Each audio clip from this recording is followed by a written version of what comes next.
Olá, como é que está você? Tudo bem? Já se passaram mais uma semana, mais uma lição da Escola Sabatina e nós estamos na lição 7. E o título é maravilhoso. O título é uma motivação para cada um de nós. Fala assim, motivados pela esperança. Você já viu que nesse mundo muitas pessoas não têm esperança mais?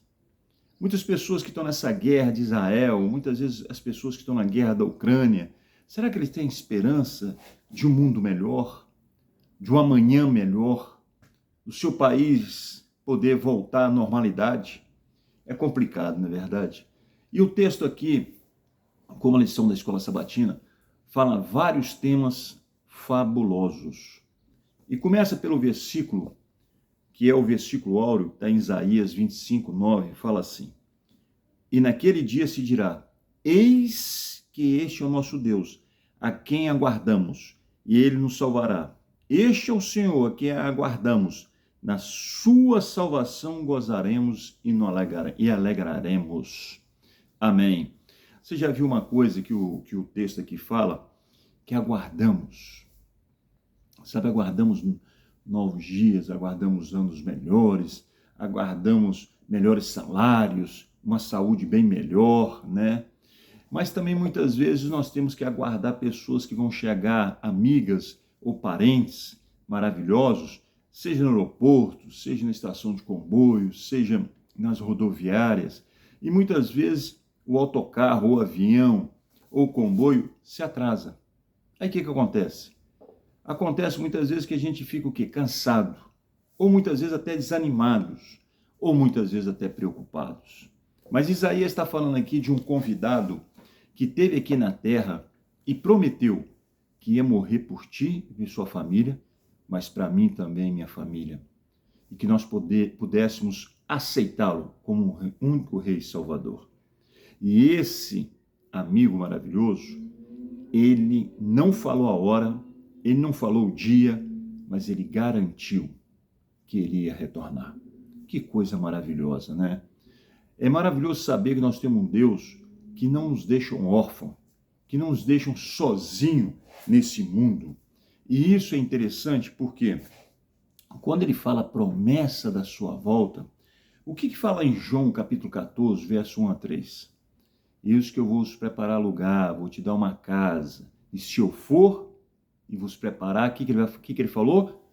Eu vou voltar para buscá-los. Você já imaginou, irmãos, a casa que Jesus tem preparada para cada um de nós? Vocês já imaginaram Jesus morando com cada um de nós? Sabe, quando a gente casa, ou mesmo quando nós somos jovenzinhos, o maior sonho que nós temos é ter uma casa.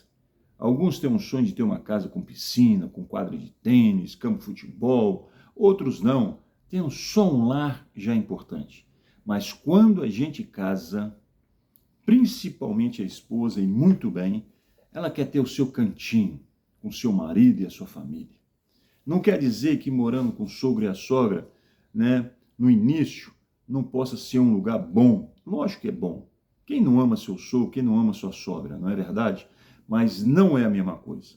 Você não tem a mesma liberdade que você tem em sua casa. E muitas vezes, meus queridos, nós levamos 30, 40 anos para pagar uma casa, porque uma casa hoje em dia está muito cara. Então nós temos que financiar no banco. Então nós temos que trabalhar bem, não é verdade?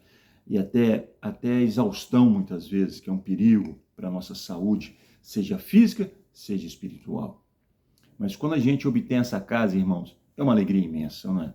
E por isso, irmãos, nós deveríamos ter essa esperança, aguardar a volta de Cristo. Porque na nova Canaã, como diz Apocalipse capítulo 21, tudo vai ser maravilhoso. Não vai dar para descrever, como Paulo mesmo fala, não dá, o que o meu olho viu não dá para me descrever, porque eu nunca vi aquilo. E nem posso descrever em consequência daquilo que nós vivemos nesse mundo, que é de pecado. É interessante isso, e aqui no livro de domingo, né, eles falam assim, é fácil de compreender por que razão a crença da segunda vida de Cristo deu tanta esperança e alegrias aos cristãos da Bíblia. Aponta para o futuro, o fim da doença, o fim do sofrimento, o fim do funeral, o fim das guerras, das iras, das separações. Vocês já imaginaram isso, irmãos? Eu acho interessante que aqui nesse mundo, é lógico que nós temos algumas alegrias, mas ela nunca é duradoura. Nem para mim, nem para o meu próximo. E é uma situação muito triste. Vocês podem ver, eu vou pegar só um exemplo, e tenho orado, lá no Brasil, no Rio Grande do Sul. Que coisa terrível, complicada. Não foi só as pessoas perdendo o seu lar, a sua escola, né? Foram pessoas perdendo os seus parentes, os seus amigos, né? Isso é triste. Mas vocês veem uma coisa, meus queridos. O mundo está gemendo. O mundo está dando sinal que já não aguenta mais. Muitas vezes por culpa do homem. De tantos testes nucleares, não é verdade? De tantas coisas que nós tacamos nesse mundo que prejudica o próprio alicerce do mundo. Oremos por essas pessoas maravilhosas e que eles possam ser fortes e ser confortados pelo nosso Deus maravilhoso. Então, meus irmãos, todos os dias nós devemos acordar, agradecer a Deus pela vida, mas agradecer também pelo seu retorno. E que possamos ter saúde, possamos ter perseverança para esperar esse retorno tão maravilhoso. É isso que a lição dessa semana me deixa maravilhado.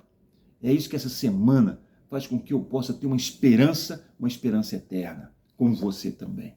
É nisso que você tem que debruçar com a sua sala, debater por que muitas vezes esquecemos desse grande evento. Vocês já pensaram nisso, irmãos?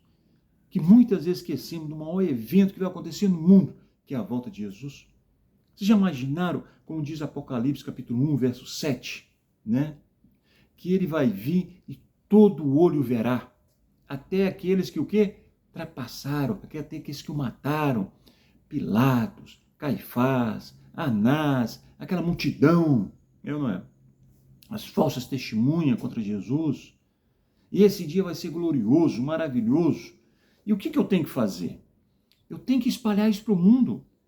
Eu tenho que dar o passaporte eterno às outras pessoas, como Deus me deu essa oportunidade de alguém me dar esse passaporte também. Eu não posso esquecer disso, irmãos.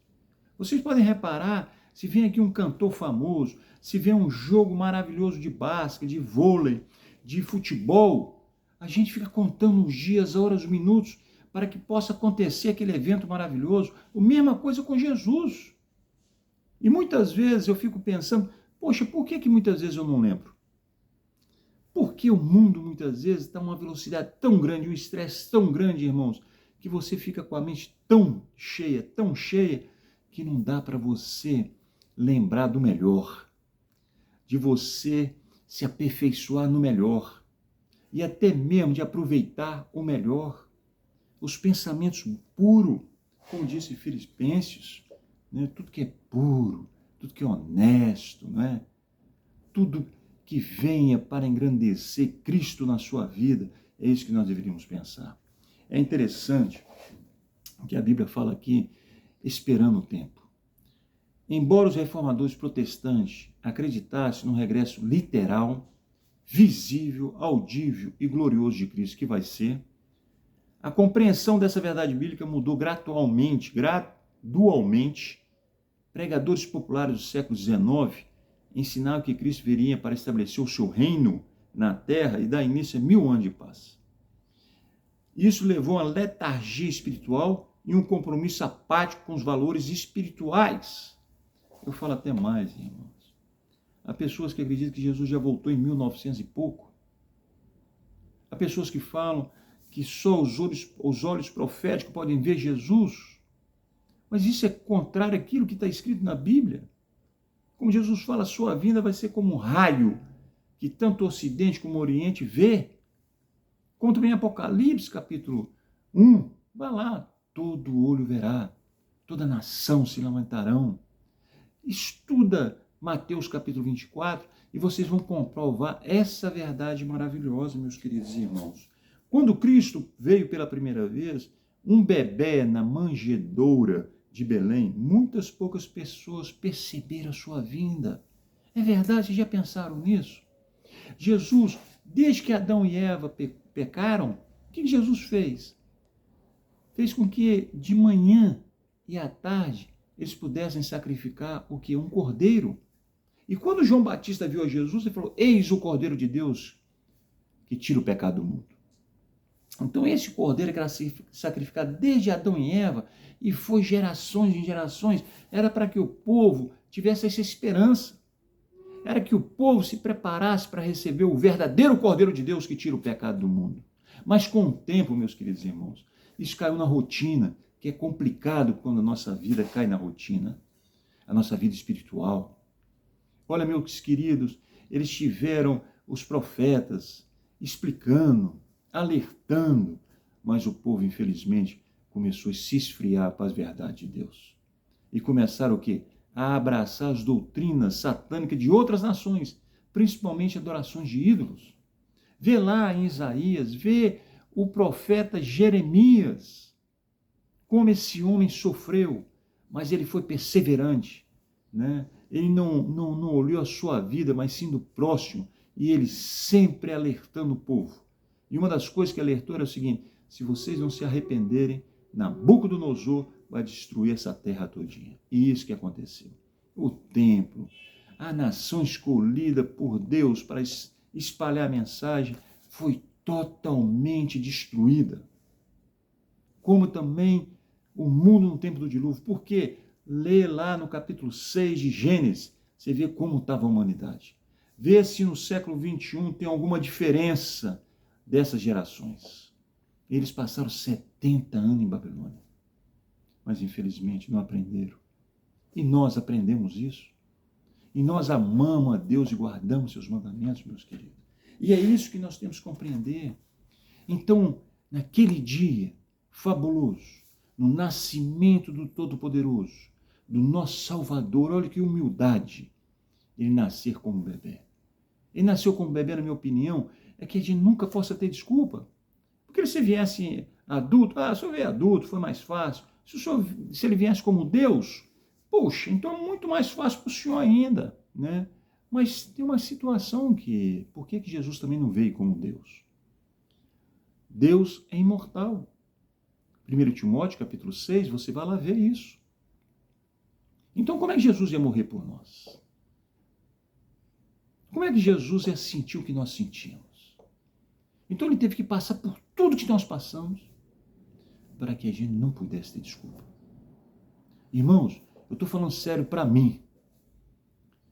A gente, quando estuda a vida de Jesus em Mateus, Marcos, Lucas e João, nós ficamos arrepiados, nós ficamos apaixonados, admirados de como é que um Deus maravilhoso, que está lá em Filipenses capítulo 2, versos 5 a 10, vocês leem aí, por favor, para você ver essa transformação que Deus se tornou um homem. E por quê? Aí você tem que perguntar, por que Deus fez isso? Por que Jesus veio aqui na terra? E fala em João capítulo 1, que ele veio para os seus e os seus não receberam. E no seu nascimento, sabe quem que foi ver Jesus? Os magos, os pastores. Imagina os magos entrando pelas ruas de Jerusalém e uma frieza, as casas tudo fechadas. E eles foram batendo na porta, mas, poxa, onde? Aonde nasceu o Messias? Aonde está o Messias? E o pessoal, não, o quê? Eles fizeram tanto barulho, que o rei Herodes ficou sabendo. Um rei pagão se preocupou mais pelo lado errado, mas se preocupou em saber que boas novas era aquela. Lógico que ele queria eliminar Jesus, porque ele ficou sabendo que Jesus seria um rei, né? E até as pessoas que tinham verdade, Herodes mandou trazer, e eles falaram uma coisa muito interessante. Ele vai nascer em Belém. Até o local eles sabiam, mas não foram, não creram.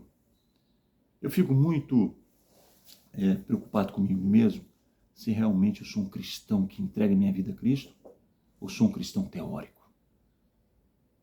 De repente a pessoa fala bem, divulga bem, mas não vive a mensagem.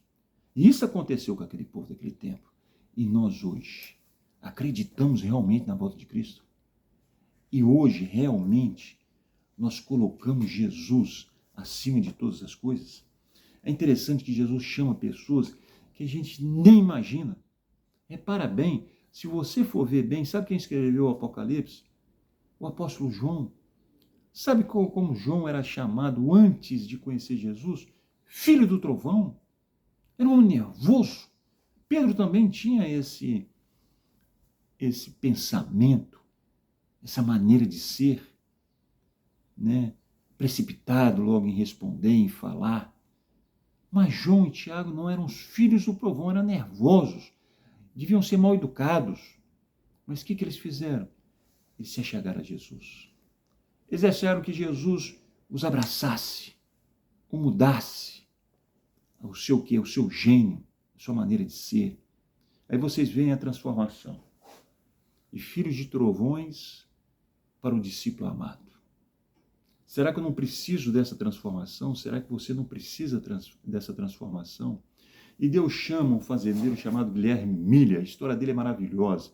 Se vocês tiverem O Grande Conflito, um livro maravilhoso, vai falar muito da história desse homem. Esse homem fez os cálculos e ele achou que Jesus ia voltar em 1844. Interessante. Ele se aprofundou. O que me chama a atenção em Guilherme Milha, que ele se aprofundou, ele estudou, ele cavou fundo. Quando eu ainda estava estudando, havia os testes, naturalmente, que era uma semana assim, um pouco apreensiva, né? Porque os testes escolares mexem com você, mas para você poder tirar uma boa nota, o que nós fazíamos? Estudava profundamente. Nós cavávamos fundo nas matérias, era ou não era? E esse homem fez isso. É o maior exemplo, esse homem, né? E depois nós vamos ver uma coisa muito interessante, Daniel. Daniel fala em 2.300 dias, que na profecia, dias são anos, 2.300 anos. Se a gente for ler lá em Daniel capítulo 8, verso 18, você vai entender. Guilherme Milha observou que eventos preditos pelos profetas tinham sido cumpridos com exatidão. Preste atenção à pesquisa dele. Os 400 anos da permanência do descendente de Abraão no Egito, os 40 anos de andança de Israel no deserto, os 70 anos do cativeiro de Israel, os 70 semanas atribuídas a Israel, Gênesis capítulo 15, verso 13, Número 14, 34, depois vocês vão lendo, né? Jeremias 25, 11 e Daniel 9, 24.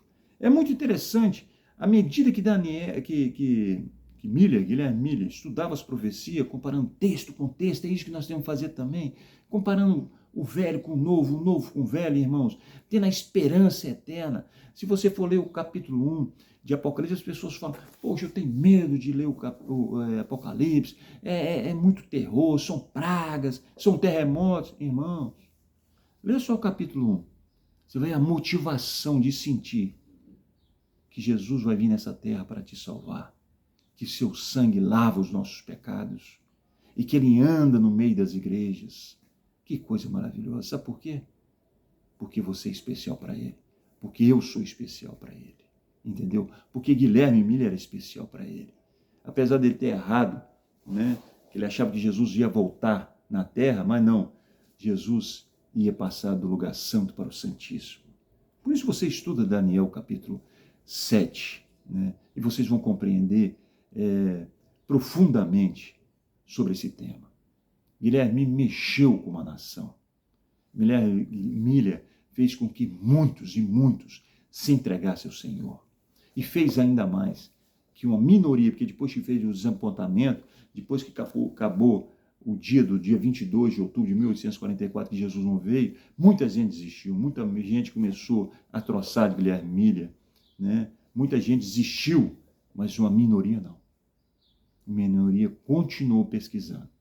Aí descobriu que Jesus ia voltar, literalmente, numa data, num dia que a gente não pode saber. Não é? E isso é bonito, meus queridos irmãos. Vocês têm que compreender isso. Nós temos que estudar. E aqui fala, Guilherme Milha aceitava a ideia popular de que a purificação do santuário era a purificação da terra pelo fogo. Estudou diligentemente a Escritura para entender um evento que é tão espantosa, com tão espantosa importância, Descobriu a ligação entre Daniel 8 e 9 do capítulo. A única porção de toda a visão de Daniel que ficou inexplicada foi a parte relativa a 2.300 dias. Mais tarde, onde voltou a se encontrar-se com Daniel e declarou: Daniel, agora sai para fazer entender o sentido. E isso foi para ajudar a compreender o quê? Os 2.300 dias. Daniel era um filho de Deus muito amado. O próprio anjo fala. Mas ele, naquele tempo, ele não entendeu. Tem muitas vezes na Bíblia que hoje a gente não entende certas coisas. Mas pode estar certo que na eternidade não vamos saber. Entendeu, irmãos? Mas a Bíblia, ela nos mostra uma coisa mais importante do mundo. E é isso que você tem que entender. Que no sexto dia, Deus fez o homem e falou: hoje foi um dia muito bom. Todos os 5 dias ele falou que foi bom. Mas no sexto, ele falou que foi muito bom. Sabe por quê? Porque você é muito especial para ele. Porque eu sou muito especial para ele. Porque todos os seus filhos são especiais para eles. Entendeu? Apesar do Guilherme Milha ter errado, né? Não a data, mas o evento, isso despertou, como eu volto a falar, uma minoria de pessoas que continuaram estudando. E depois foram descobrindo mais e mais verdade. Porque a luz, a verdade, vai aumentando cada vez mais, meus queridos. E além do sexto dia ter sido especial, Deus deu a esse homem, Adão, um dia especial para descansar. E lá na sua Bíblia, capítulo 2 de Gênesis, verso 1 a 3. Deus deu os sábados, a hora sagrada e abençoada. Isso ninguém tem condições de provar, porque está escrito desde Gênesis ao Apocalipse. Então vocês vão ver na quinta-feira a linha profética. O rei Ataxerxes, no tempo, né, da rainha Esther, ele marcou o quê? Um decreto. Foi o último dos 3 decretos a permitir que os judeus voltassem para reconstruir Jerusalém e restaurar o serviço religioso do templo. E esse terceiro decreto foi mais completo e marca o início de 2.300 dias, que na verdade são anos. Então a gente pode compreender uma coisa. Você sabe por quê que o povo teve que voltar para Jerusalém para reconstruir a nação escolhida? Para que a luz nunca se apagasse. Se eles ficassem em Babilônia, se eles ficassem na Pérsia, seja em qualquer país, o perigo da luz, da verdade se apagar seria muito. Porque eles estariam em outro costume, estariam adorando outras religiões que não era verdadeira. Por isso, meu querido, não deixe que o mundo apague a sua luz. Se você não conhece a verdade, comece a ler a Bíblia. Comece a procurar uma pessoa da sua confiança que entenda a Bíblia e ele possa te explicar. Mas confere, para que veja se aquilo que está escrito é conforme o que a pessoa está te pregando.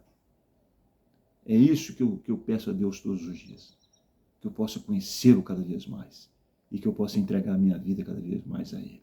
Que Deus abençoe essa semana, que Deus te abençoe cada dia, para que você possa todos os dias pensar e aguardar esse retorno glorioso, maravilhoso, da volta do nosso Senhor Jesus Cristo. Amém.